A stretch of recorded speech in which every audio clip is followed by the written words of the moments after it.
Dreams aren't supposed to feel empty, but here's the uncomfortable truth. The moment you get exactly what you've been desperately wanting, a strange thing happens.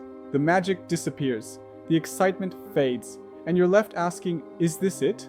Today I'm going to show you why this happens to everyone, and why understanding this paradox might be the key to actual fulfillment. Think about the last big thing you wanted. Maybe it was a relationship, a job, a purchase, or even just the weekend. You probably spent weeks, months, maybe years building it up in your mind. You imagined how perfect it would be, how it would change everything, but when you finally got it, something was missing, wasn't it? This isn't your fault. This isn't because you're ungrateful or broken. This is because of how human desire actually works, and it's far stranger than you think. Here's what psychologists discovered. What you think you want isn't actually what you want. Let me explain with a simple example.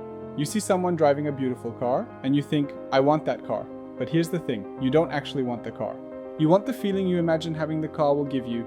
The confidence, the status, the freedom, the admiration, you want the fantasy. But fantasies have to remain unreachable to stay powerful. The moment they become real, they lose their magic, because reality can never match the perfect version we create in our minds. As the saying goes, dreams must be unrealistic, because the moment you achieve what you seek, you will no longer want it. The object of desire must always be missing as you approach the exit. This phenomenon has a name in psychology. It's related to what Jacques Lacan called the object cause of desire, the idea that there's always something missing that drives our wanting. But you don't need to understand complex theory to see this in action. Your brain is literally wired for anticipation, not satisfaction. The dopamine system that makes you feel good, it peaks during the chase, not the capture. Evolution designed us this way because ancestors who were never satisfied were more likely to survive and reproduce.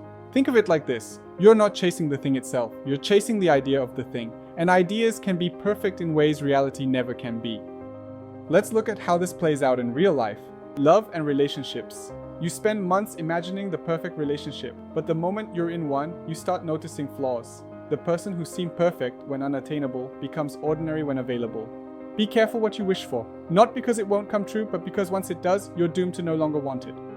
Career success. You work years for that promotion, that recognition. You imagine how respected and fulfilled you'll feel. But when you get there, you realize it's just another job with different problems. The fantasy was better than the reality. Family and social connection. You think, if only my family understood me, or if only I had more friends. But even when these wishes come true, new sources of dissatisfaction emerge. The missing piece you thought you needed reveals itself to be just another piece in an endless puzzle. This isn't cynicism. It's understanding how your mind works so you can work with it, not against it. So why does this happen? Because what you're really seeking isn't any specific thing. It's the feeling of completeness, of being enough, of not having this constant sense that something's missing. But here's the paradox. That feeling of something missing is what creates desire in the first place. If you were completely satisfied, you'd have no motivation to do anything. The emptiness isn't a bug in your system, it's a feature. The thing you're actually seeking, that sense of wholeness, of being complete, can't be found in any external object or achievement. It's not hiding in the next relationship, the next success, the next purchase. It's the search itself that gives life meaning. The hunt is more beautiful than the kill isn't just a poetic saying, it's a psychological truth. What you want isn't that thing, it's the fantasy of that thing. Once you understand this, something incredible happens. You become free from the tyranny of thinking happiness is just one achievement away, free from the endless cycle of wanting, getting, and disappointment. This doesn't mean you stop having goals or desires, it means you stop expecting them to complete you. You start enjoying the journey instead of just focusing on the destination. You realize that the capacity to want, to dream, to anticipate, that's actually the gift. The dissatisfaction you feel isn't a problem to be solved. It's the engine of human creativity, growth, and connection. When you stop trying to fill the void and start appreciating it as the source of your aliveness, everything changes.